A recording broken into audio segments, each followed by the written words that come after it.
Boa noite. Agora eu vou esperar pela Winnie a gente começar o nosso encontro.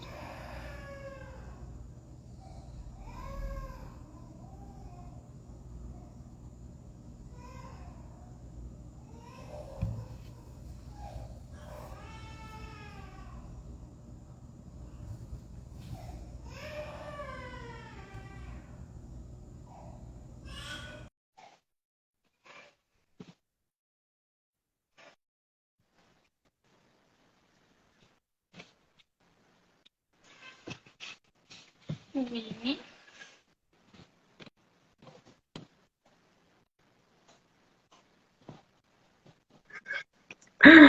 Oi. Hoje a gente vai ter um fundo sonoro, que a Dara hoje tá difícil para dormir, para ela falar. Olha eu brincando com o filtro aqui. Então eu ainda não sei mexer nessas paradas não, só sei mexer antes. Então não me atrevo. Pois é, porque também entrava antes. Achei. A Nara falou que a gente tá atrasado, só um pouquinho, gente. Faz parte, é para deixar mais emocionante. Hoje as crianças demoraram a dormir. Eu cheguei tarde. Pois é. E eu estou aqui, preparando as coisas para o marido viajar. Sem água O 3 dias, tá um desespero. que houve? Vazamento, menina, lá na estrada aí tá uma benção, mas sem eu prover. Não deu tudo certo. Dá certo, sim. E aí, amiga, cumpriu a meta da semana? Eu cumpri quase na reta final, acho que foi sexta-feira. E aí, eu achei engraçada a reação de cada um. A Lana pegou o papel e botou do lado, lembra? O Theo deu um sorriso e tal. O Moroni, tipo, meio achou legal. O Moroni ficou mais ou menos porque ele tava com raiva de mim, que eu tinha brigado com ele, então ele tava meio frio. Mas foi legal, foi legal. Fingiu a emoção. Fingiu a emoção, né? Tipo, não vou me importar também agora. Ela não vai saber que eu gostei. Pois aqui todos os meninos gostaram também. A Bonnie, então, ficou derramada. Aí quer aquilo de manhã, de tarde e de noite pra ela. A Nara tem ansiedade, Nara. Já estamos aqui. Vamos começar então. Vamos começar. Vocês leram, gente? É tão bom quando vocês leem, ajuda a gente a Interagir com a gente. fluir melhor a conversa, né? Mas a gente vai trocando aqui, mesmo quem não conseguiu ler. Eu marquei aqui para a gente começar a falar sobre que hoje a gente vai falar de casamento, né, filhos, e o principal que rege isso tudo é o amor, né? E aí ele vem falando sobre que é o princípio que o Senhor nos conduz. E ele deixou esse exemplo perfeito, né, de amor. E ele fala que nosso modo de vida a cada momento precisa ser cheio de amor a Deus e amor ao próximo. Não há surpresa nisso, já que o Senhor proclamou que são os dois primeiros grandes mandamentos, né? Amar a Deus e amar ao próximo. E é o amor a Deus que nos leva a cumprir seus mandamentos, e o amor ao próximo é o cerne de nossa capacidade de obedecer a Ele. Então, o princípio, o início de tudo, o básico de tudo, é desenvolver esse amor, né? Quando a gente tem amor a Deus, a gente automaticamente consegue obedecer melhor seus mandamentos. E quando a gente ama o próximo, a gente desenvolve essa capacidade de amar a Deus também. Um tempo atrás eu estava vendo um vídeo assim, né? Eu nem lembro quem foi que falou. Falou assim: o amor não é um sentimento, o amor é um mandamento. E eu fiquei refletindo sobre isso, né? Porque realmente é um mandamento do Senhor, porque é muito difícil a gente amar. Né? Porque o amor, como fala lá na Escritura, ele é sofredor, ele tudo suporta. Ele não pensa mal, ele não inveja. Então, assim, tem várias características que envolvem o amor. Por isso ele é um mandamento. E por isso é tão difícil pra gente. É muito difícil, gente. Eu falo por mim, assim, olha, tem momentos assim que o Senhor tem que tocar bem firme em mim e falar, amor, meu bem, respira. E eu falo, tá bom, Senhor. Eu respiro fundo e falo, o amor, tem que pensar no amor. Porque é muito difícil, é uma coisa que, assim, exige muito esforço, não é assim, ah, eu acordei e eu tô amando fulano. Não é. Não é E ele mesmo. fala, né, que é o que motiva tudo, né? Se a gente não buscar desenvolver esse amor, a gente não vai ter motivação para acordar no meio da madrugada, numa noite difícil. A gente não vai ter motivação para, de novo, fazer comida, de novo, limpar a casa. E, enfim, e atender todas as necessidades que a nossa família precisa, né? Uhum. Verdade, porque assim, né, é vencer esse egoísmo, porque a gente carnal, né, a gente tá aqui numa prova, então assim, o corpo tá sempre mais forte. Então assim, ai, de novo a criança tá chorando, de novo eu vou ter que levantar, de novo o menino desobedeceu, de novo, ah, mas eu falei com meu marido que ele fez isso de novo, mas amor, de novo, é prova, porque é todo dia, não é uma vez só e, ai, pronto, vai ser eterno, não vai, gente. E aí que ele vem falando sobre como nós podemos nos tornarmos melhores e semelhantes, para nos tornarmos melhores e semelhantes a Cristo, ele nos deu uma família como exemplo de um ambiente ideal no qual podemos aprender a amar como ele ama. Então, a família é o laboratório para a gente desenvolver esse amor como Cristo fazia. E é no relacionamento familiar que encontramos nossas maiores alegrias e nossas maiores tristezas.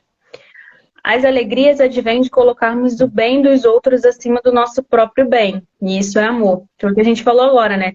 Levantar de madrugada e fazer repetidas vezes as mesmas coisas, a gente faz isso porque a gente ama, né? Uhum. E as tristezas advêm principalmente do egoísmo, que é a ausência de amor. E aí é diariamente essa luta nossa de vencer o nosso egoísmo, porque muitas vezes a gente pensa na gente, né? A gente não quer se desgastar de novo e a gente tá cansada. E o nosso natural é sempre dar essa desculpa, você já tá cansada, não precisa fazer de novo. Então, é o maior e melhor ambiente para a gente desenvolver essas características, né? Tanto de desenvolver o amor, como vencer o nosso próprio egoísmo. Uhum. E quando ele fala, né, sobre também ter as maiores tristezas, porque nesse relacionamento é quando a gente realmente se entrega, né? É na família que tem essa entrega total. A gente conhece tanto a parte boa quanto a parte mais podre um do outro.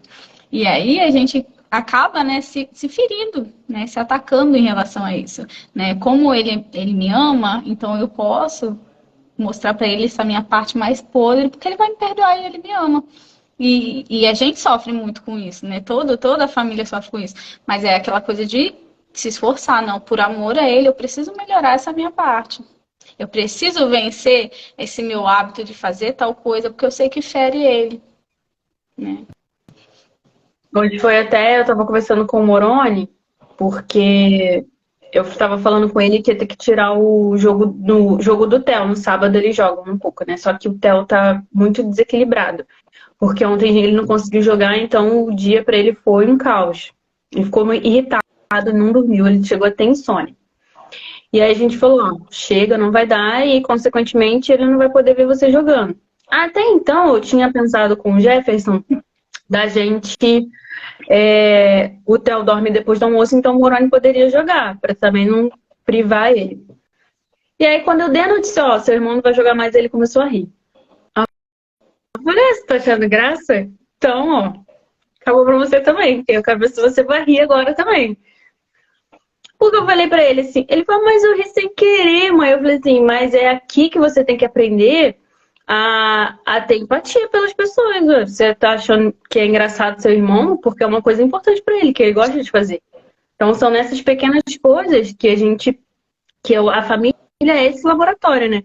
Então, se ele vê uma coisa ruim acontecer e sem querer ele tem vontade de ir, ele tem que aprender agora, porque ele vai passar por situações maiores que a gente não pode ir, as pessoas não vão admitir isso.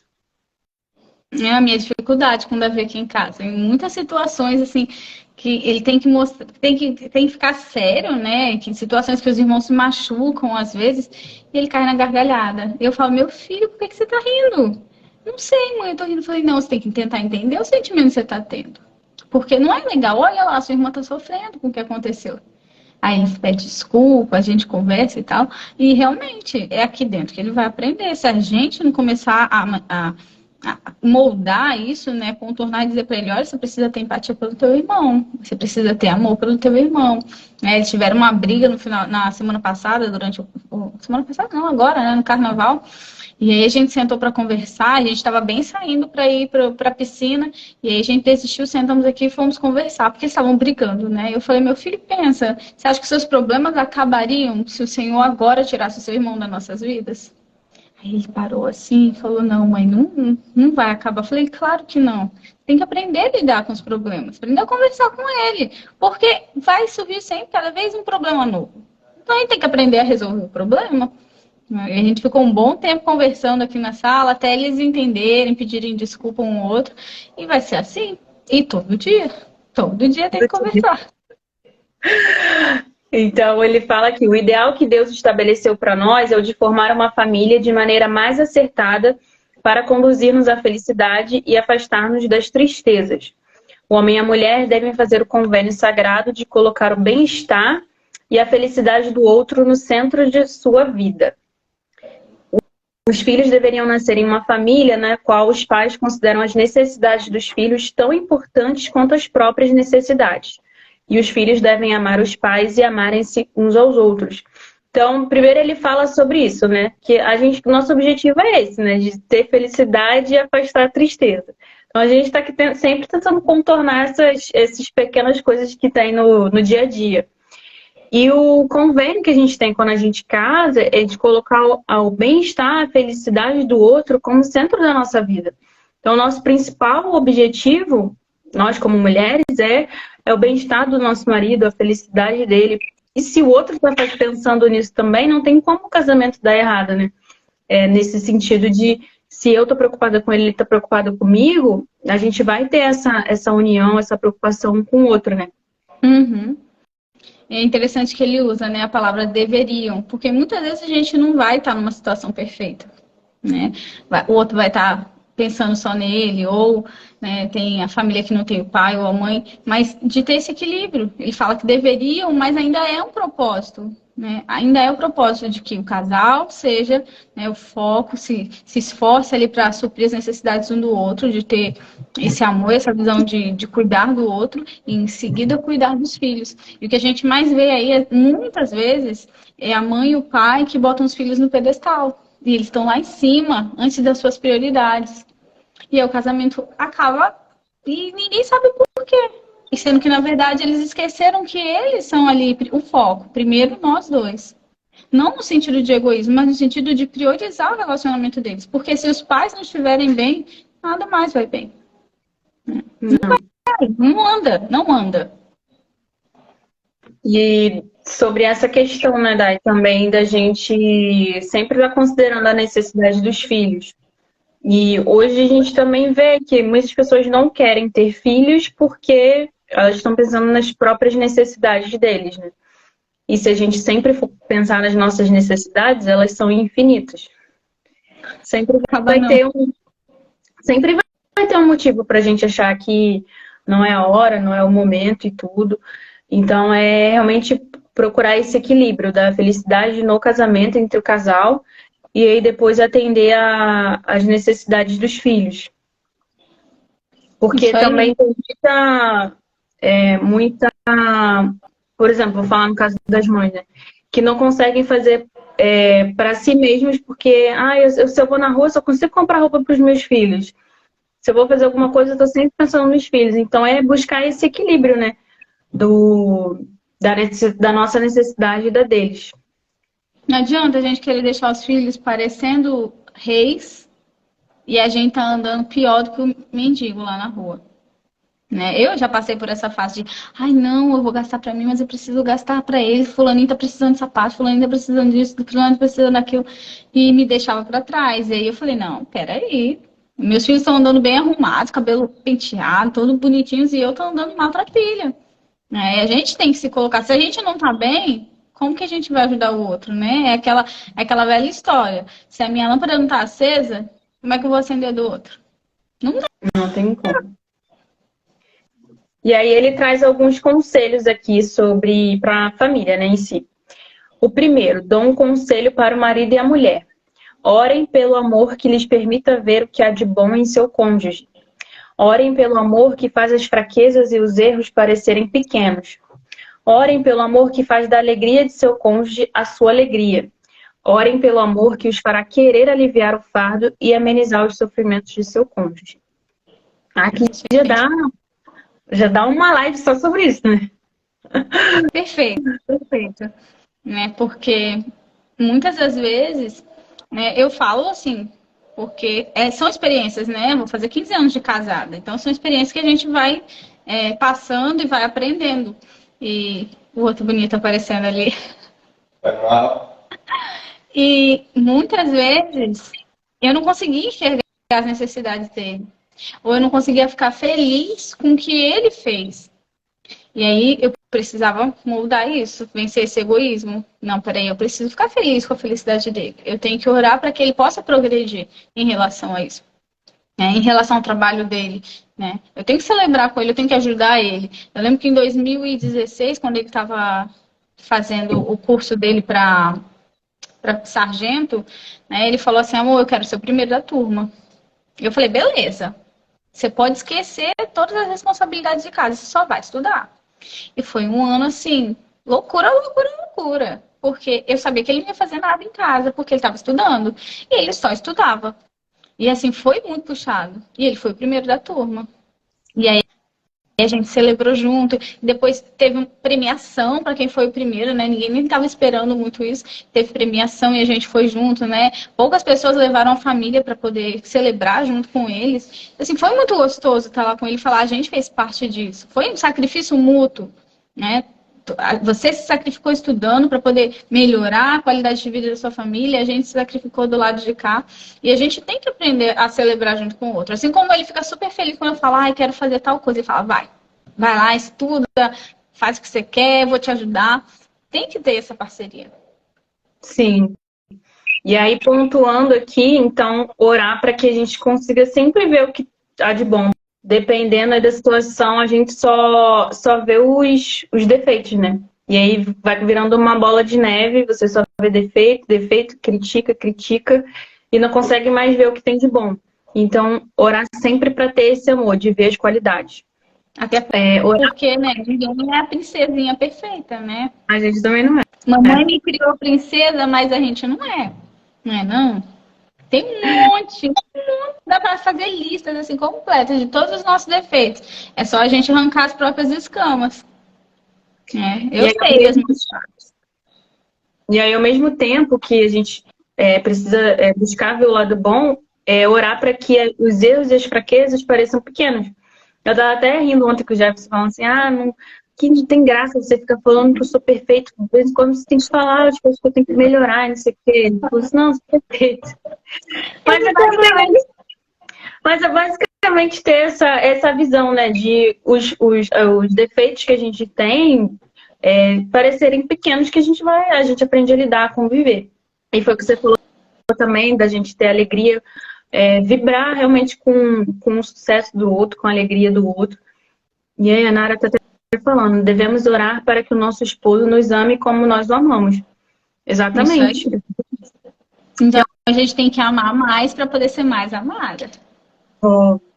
Nara tem autoridade, né? Já nem sei mais quantos anos de casada a Nara tem. Vou estar aí uns 30 e pouco. É uma visão positiva. Exato. Então, orar para a gente ter alegria e esse amor que a gente vai querer aliviar o fardo. Então, essa aí, 35 anos. Essa experiência que você teve. Então, você aliviou o fardo dele com as tarefas de casa, as outras obrigações dele, para que ele pudesse focar nisso. E aí, em várias fases do nosso casamento, um vai precisar mais, o outro vai precisar menos.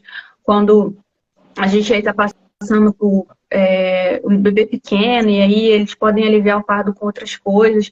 Então, Em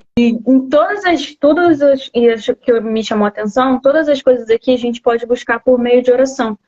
Porque nós somos limitados, porque se depender nos nossos olhos naturais, a gente vai ver só os defeitos, só as fraquezas e a parte mais difícil. Então é orar para desenvolver esse amor. E nada está perdido, né? Por mais que às vezes a pessoa esteja numa fase ruim do casamento, que não esteja vendo essa parte boa do cônjuge, o lado bom, é realmente orar para que o Senhor abra os nossos olhos, né? Eu gosto muito daquele filme A Prova de Fogo, né? Fala do bombeiro lá que tá querendo desistir do casamento. Gente, é um filme lindo. Ele é muito, muito aberto, assim, em relação a dizer assim, você tem que mudar. É a gente que tem que mudar. Não adianta eu querer mudar o outro. E aí, à medida que a gente vai mudando, né, a gente consegue transformar o coração do outro. E não deve ser o nosso foco assim, não, eu tenho que melhorar porque ele tem que melhorar. Não, eu tenho que melhorar para que eu possa dar o meu melhor. Para que eu possa conseguir atingir isso que o Senhor quer de mim. Exato. E ele também dá um conselho aqui para os pais que têm filhos rebeldes, né? Sobre o amor perfeito do Salvador, de que a gente não desiste, né? Não precisa desistir. Continuar orando por eles, tendo esperança, orar pelos filhos, continuar amando, estendendo a mão. E aí a gente tem um exemplo aí do filho pródigo. E se continuaram, para continuar tentando que o Senhor, ele vai de alguma maneira fazer parte dele, né? Uhum. Eu lembro que eu li um discurso, acho que uns 2 ou 3 anos atrás, de uma irmã que ela falava justamente sobre isso. Né? Depois eu vou procurar para colocar ele para vocês. Ela falava assim, quando um dos meus filhos se afastou, né, se casou fora do convênio e começou a levar uma vida bem fora do que a gente ensinou para eles, ela ficou revoltada, ela queria brigar com ele o tempo todo, chamar a atenção dele, e um dia no templo o Senhor falou com ela que ela tinha que parar com isso, que ela só precisava amar o filho dela. E aí ela se tocou que estava fazendo tudo isso e ela parou de chamar a atenção do filho. Né? Ele era um adulto, responsável, ele foi ensinado. E aí ela só fazia questão de que ele estivesse no convívio. Convidava ele para o almoço de domingo, quando faziam noites familiares. E foram se passando os anos, né? Demorou um pouco para poder ele voltar, né? Para ele voltar a partilhar, né? Das bênçãos do sacramento, de estar realmente em conversa com o Senhor. Mas ela fala que foi um período que não havia mais briga, não havia discórdia. Ela não sentia mais culpa nem raiva por ver o filho dela fazendo coisas erradas. Ela entendeu que ela tinha feito a parte dela e o papel dela nesse momento era só amar o filho dela e entregar em oração para o Senhor. Né? Então, muitas vezes, é o que a gente vai fazer. Não adianta a gente querer brigar, bater, nada do tipo, né? Principalmente se for adulto, né? É o que eu falo com a minha irmã, eu falo, você toma conta da sua vida agora, né? Você tem que ser responsável por isso, é você que é responsável por se aproximar do Senhor. Então, Ele é responsável por isso, né? Nossos filhos vão ser responsáveis por isso quando forem maiores. Nós temos que demonstrar o amor para eles, né? Que eles sintam o amor de Salvador através de nossos atos. E aí a gente volta de novo, né? Lá pro começo, né? O amor, regendo tudo. E ele fala sobre os filhos, né? Que é o único mandamento com promessa, que é honrar o teu pai e tua mãe para que seus dias se prolonguem. Então, a gente, com os pais, cada um tem uma situação, né? Às vezes o pai não está mais vivo, outros já passaram por muitas situações que não conseguem aí ter um respeito dos filhos, às vezes não conhece, mas, acima de tudo, são eles que nos deram a vida, né? Então, ele fala sobre isso, né? Que em todo caso a gente tem sempre que lembrar dos nossos pais e honrá-los, cada um com uma situação diferente, né? Uhum. Eu lembro que na minha mesa patriarcal fala sobre isso, né? E até algum tempo atrás eu tinha muita dificuldade de entender como eu ia fazer isso, né? Eu venho de uma família que foi destruída pelo divórcio, né? E muitas coisas que aconteceram, nós não nascemos no convênio, né? Meus pais conheceram o evangelho, eu já tinha 5 anos. Então, assim, tinha muita carga antiga e coisas que não mudaram com o tempo levou-se ao divórcio e toda a situação. E eu ficava tentando entender, né? Como eu posso honrar meus pais através disso? né? E agora o Senhor me ajuda a compreender isso, né? Uma das maneiras de honrá-los, né, é agradecer por eles terem aceitado o Evangelho e me dar essa oportunidade, né, de mudar, porque o meu futuro já estava escrito onde eu morava, né, a região onde eu morava, né, meus familiares todos da mesma região, a gente já tinha um futuro escrito. E eles mudaram isso a partir do momento que eles aceitaram o Evangelho. Então é uma forma de eu honrar eles, agradecendo a eles por terem aceitado o Evangelho e permitido que nós vivêssemos e aprendêssemos isso. Parece coisa boba, mas é assim, é a forma que o Senhor tem me mostrado de honrá-los. E isso me ajuda a entender muitas das decisões que eles tomaram, né, quando eu era mais nova. Entender que foi o melhor que eles podiam fazer. E aí eu desenvolvo mais amor por eles. Sim. Só que a gente falou muito sobre amar, né? Amar o esposo, nossos filhos, nossos pais, amar o próximo em si. E só que às vezes a gente acha muito difícil. A gente dá uma paralisada, né? Uma travada quando a gente, dependendo da situação que a gente está passando. E aí ele fala sobre isso aqui, né? Sobre essa capacidade de cada vez maior de amar as pessoas como Salvador amor. Que ele deu o exemplo perfeito. E eu gostei quando ele fala que existem muitas evidências de que a gente está progredindo nessa jornada. A gente não precisa se achar a pior pessoa, assim, porque eu tô com raiva de alguma coisa, porque eu não tô conseguindo e tal. Então ele fala que são pequenas coisas do nosso dia a dia que demonstram que a gente está no caminho, né? Uma escolha que a gente fez de ser batizado, ou um dia que a gente brigou com o marido, então escolheu perdoar. Um dia que a gente escolheu perdoar um filho que fez desobedeceu a gente. Então, esses pequenos momentos que são frequentes. São frequentes que a gente pode ter a certeza que a gente está no caminho em busca desse amor perfeito que o Salvador tinha, né? Sim. É a parte que ele fala, né? Deixo-vos a paz, a minha paz vos dou. Não vou lá dou como o mundo dá. Uma hora atrás, mais ou menos, né? Como o Bruno vai viajar amanhã, ele sempre deixa uma bênção, né? Sobre nossas cabeças quando ele vai viajar. E aí é interessante porque assim, às vezes a gente está muito agitado e no momento que ele dá a bênção, assim, a gente sente uma tranquilidade, reina uma paz tão grande em casa, né? E assim, é o Senhor. É uma das formas que o Senhor tem de demonstrar que a gente está no caminho certo, né? Ele traz essa paz. E é uma paz que não dá para descrever. E a gente não vai encontrar em nenhum outro lugar, não. Só no Senhor. Então, essa é uma das formas que ele tem de demonstrar que a gente está no caminho certo. A gente está errando muito, muito, não é pouco, não. Mas a gente está se esforçando, né? E aí, aos pouquinhos, a gente vai aprendendo o que é esse amor que ele tem por nós. Né? Fala assim, o amor de mãe se assemelha muito ao amor que Deus tem por nós. Gente, mas deve ser assim. Eu consigo ver um pouquinho assim. Porque assim, eu amo muito os meus filhos, mas eu ainda sou muito egoísta, eu ainda sou muito rígida, tem muitas coisas ainda para melhorar. Eu falo, gente, se esse amor que eu tenho é um pouquinho assim perto do amor de Salvador, perto do amor que o Senhor tem por nós, assim, deve ser. Não tem nem comparação. Ver isso depois vai ser assim, olha, realmente vai encher a nossa alma. Sim. E a gente está aqui, nenhum de nós é perfeito, mas para que a gente esteja atento a esses momentos, para ter sempre essa confirmação de que a gente está no caminho certo. Aquele dia que a gente escolheu deixar aquela mágoa para trás, aquele dia que a gente escolheu perdoar alguém que a gente estava, sei lá, chateado há muitos anos. E são essas coisas que a gente vai desenvolvendo esse amor. Acho que o principal dessa mensagem de hoje é desenvolver esse amor perfeito que o Salvador tem pelo próximo. E o nosso próximo começa dentro do nosso lar, né? Começando pelo nosso esposo, nossos maridos, nossos filhos e seguindo aí o exemplo que o Salvador deixou. Verdade.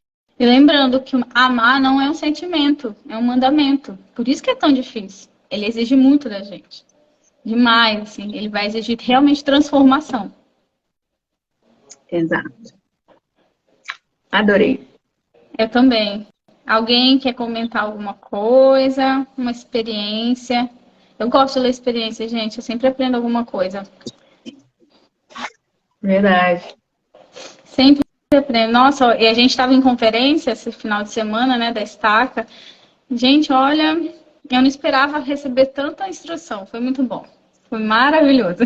Eu pude sentir o amor do Senhor em muitas partes, e assim, me consolando e me orientando de que eu precisava fazer algumas mudanças, que eu preciso melhorar em muitas coisas. Assim, é a forma que o Senhor tem de falar com a gente, né? A forma que Ele demonstra o seu amor.